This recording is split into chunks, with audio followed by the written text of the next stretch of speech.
Hello दोस्तों, एक बार फिर से आपका स्वागत है आज की हमारी नई कहानी में।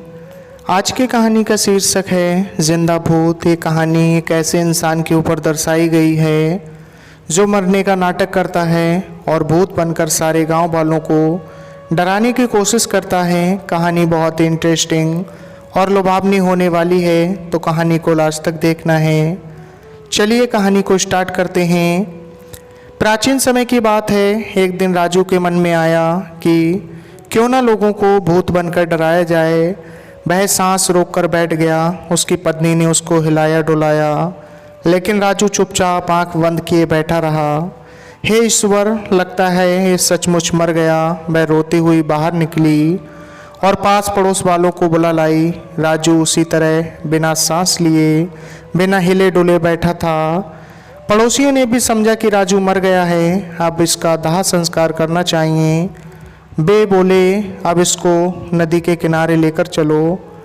राजू को सभी उठाकर नदी के किनारे ले गए। उसे लकड़ियों के ढेर पर लिटा दिया, फिर उसके ऊपर और लकड़ियां रख दी। राजू ने जब देखा कि पड़ोसी चिता में आग लगाने जा रहे हैं, तो वह लकड़ियां फेंककर उठ खड़ा हुआ। जब पड़ोसियों ने राजू को इस तरह चिल्लाते हुए देखा और खड़े होते हुए देखा, तो सारे लोग भूत भूत चिल्लाते हुए गांव की तरफ भागे।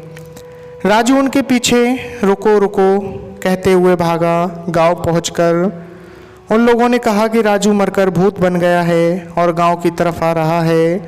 इतना सुनना था कि सारे गांव वालों ने अपने अपने घर के दरवाजे बंद कर लिए। जब राजू गांव में पहुंचा तो वहाँ सन्नाटा छाया हुआ था। राजू अपने घर की तरफ चल दिया।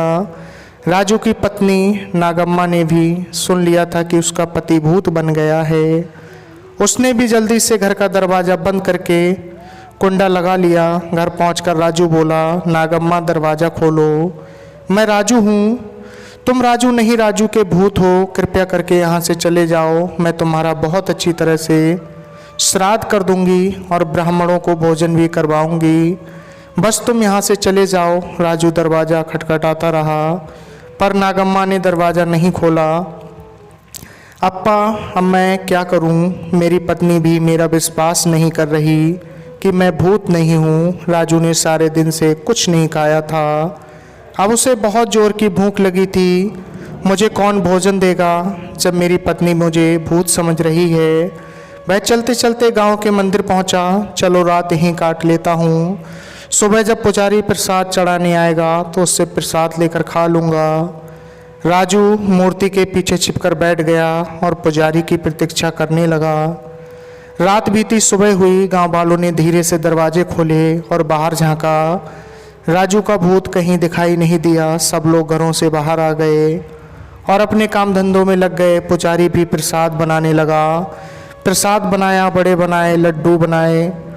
फिर सारा प्रसाद एक थाली में सजाकर मंदिर की तरफ चल दिया। मंदिर में पहुंचकर उसने प्रसाद की थाली एक और रख दी।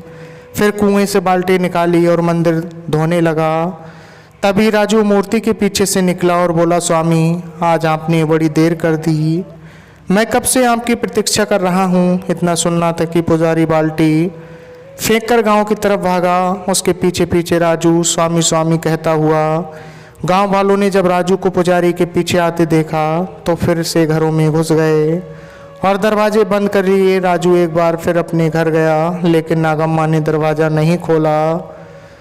राजू मंदिर में लौट आया और पुजारी जो प्रसाद लाया था उसे खाकर अपनी भूख मिटाई। पेट भर जाने के बाद राजू ने अपनी तरफ देखा। उसकी वेष्टी फट गई थी, शरीर धूल मिट्टी से सना था, बाल बिखरे थे। लोग ठीक ही मुझे भूत समझते हैं, मेरी हालत तो देखो।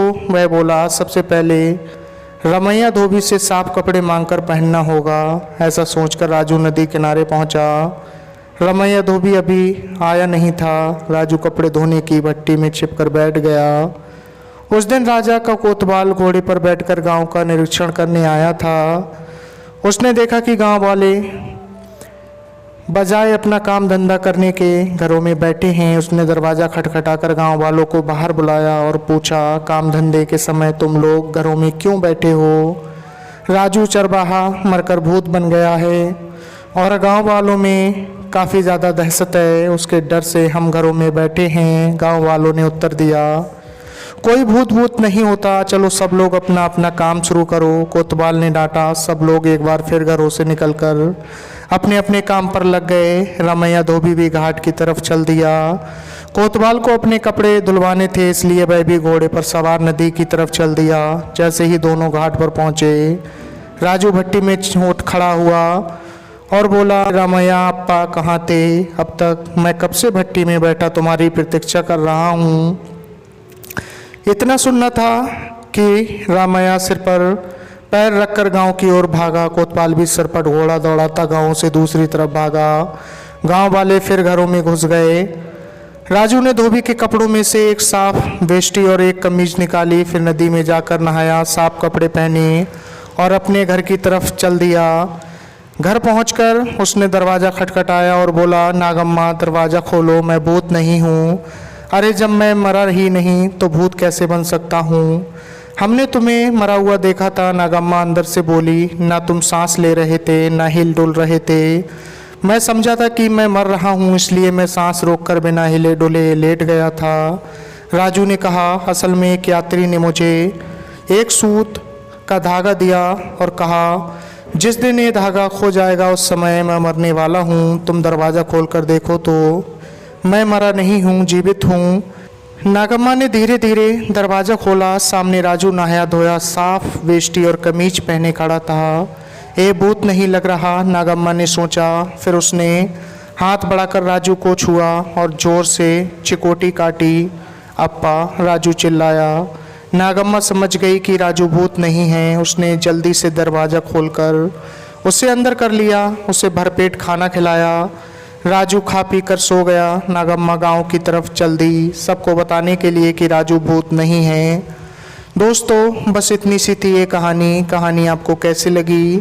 दोस्तों, हद से ज़्यादा चालाकी भी कभी कभी इंसान पर भारी पड़ जाती है, तो इसका हमेशा ख्याल रखना चाहिए और कभी भी झूठ ना बोलना चाहिए, ना ही झूठ का सहारा लेना चाहिए। तो दोस्तों, मिलते हैं फिर अगली वीडियो में एक नई कहानी लेकर। आपने अपना कीमती वक्त दिया, तब तक के लिए धन्यवाद।